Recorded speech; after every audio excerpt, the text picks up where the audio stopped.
Hello, welcome to the fourth episode on building the Friesland. I'll show you what I've been up to. I have been planking the keel and I think I'm done.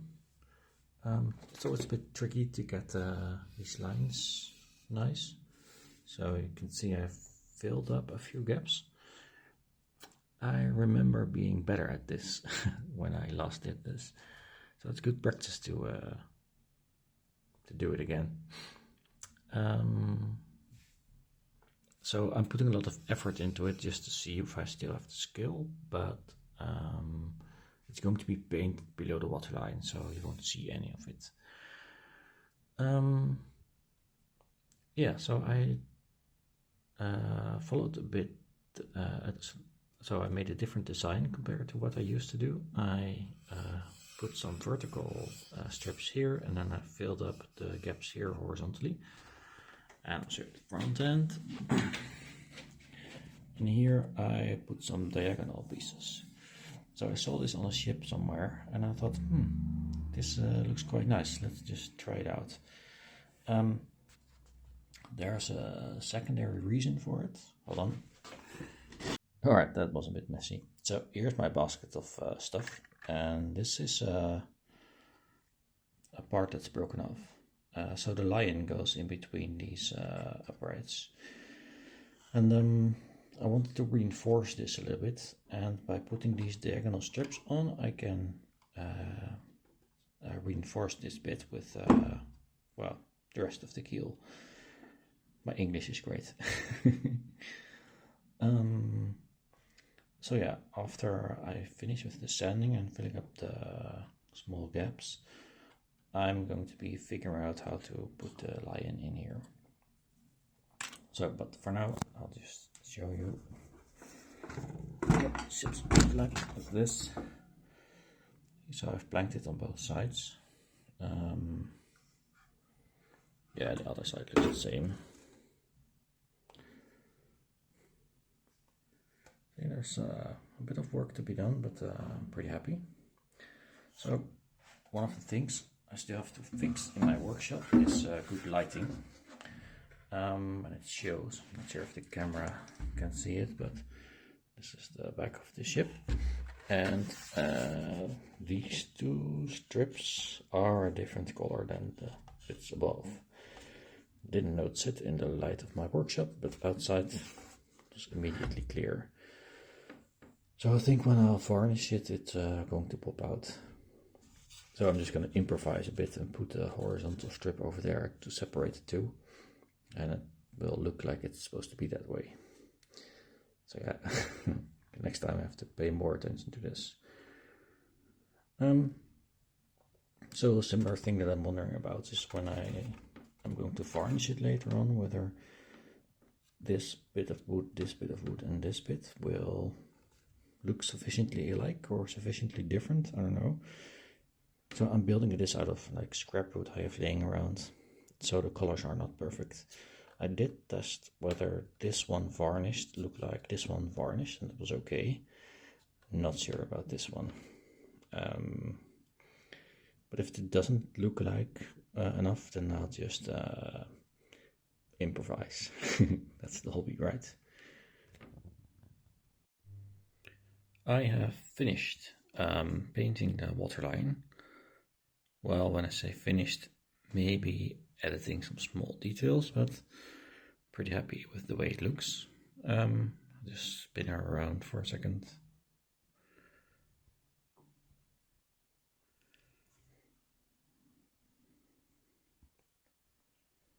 I'm also watching the screens to get a sort of second opinion of my own work.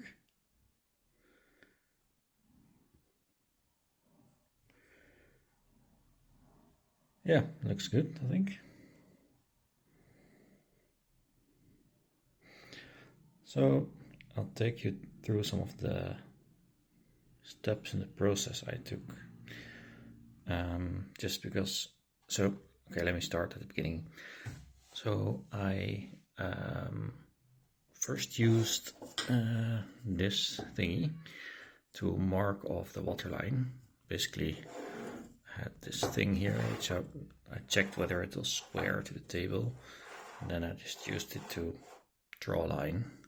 It worked pretty well. At some point, so then I masked everything off with tape, and then I painted over and along the tape, and it worked pretty well. I noticed that the ship is again not symmetrical, because you can see here that there is about 6 millimeters of a gap, and on the other side it is a few millimeters less. And the reason is that this one is too low. Also, I noticed that what's this? The looking for nautical terms, but this part of the ship is not in the same line as this part of the ship. So there is a small, let's say, a twist in it that way. And that makes it really difficult to put the ship in a vertical position, which is needed to use this one, the pencil, to mark the waterline. So it's just, it's a bit like making a cake. So if you don't use a measuring scale, you add a bit of flour and you add a bit of sugar and, well, maybe a bit of extra eggs, things like that. But the result is pretty good, I think. Yeah. So I also made a temporary base, as you can see. It was needed to make sure that when I was painting, the waterline was also perpendicular.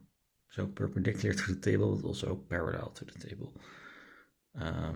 So I have this this thing here, and there's a mark on it. So if back when it wasn't on these black things, I put the batten under it, and I could see at which point it touched this small wedge, and it should be the same at about every position, and now that it's flat. So yeah, I'm still looking for some tips on how to do this process a bit better. So when I pull off the masking tape, it sometimes leaves a jagged edge because I rip part of the paint off. And I mean, it's tiny, right? Like 0.5 millimeter or something, but still always feel like I have to paint over it. So maybe there's a better way than using masking tape. I guess I could just rip off the masking tape right after painting, but then I have to reapply the tape before the second layer, before the third layer. Too lazy to do that, I guess. So if you have ideas, please let me know. Also some choices I made. I'm not sure how well it shows. Well, let me add an extra light. That makes it worse. Never mind. So there's, like I showed you before, I have vertical buttons here. This one is then butts up to it, and in the front there is a diagonal line going all the way up. And I noticed that afterwards I made these vertical buttons. I put a few too many in, I think, for the look. So if I would do it again and not paint it, I would use only maybe 2 6mm buttons. That's enough. And now I think I have 3 or 4. And the only reason I did that is because I was trying to get this seam over here to get it looking nice. That worked pretty well, by the way. I didn't film it yet, but it's not bad considering how wavy the ship was. There were curves everywhere in places where they shouldn't be. So let me show the other side. You can see the diagonal parts here. So you can see some of the more weaker points in the hull. I was doubting whether I should fill up these gaps and wasn't sure how far I could go with sanding, because I did quite a lot of sanding. So I did this just by gut feeling and just decided to stop at some point. Thought the wood was getting too thin. So yeah, but all in all, the results are pretty good, I think. A few tune-ups to be done, but then it's okay. So next thing I'm gonna do is Just make sure the ship is perfectly horizontal again and upright, and check whether the holes for the masts are properly aligned. I think so, because some of them are oval shaped, so I think original builder put some effort into it, but I'm just going to check. And after that, I don't know yet.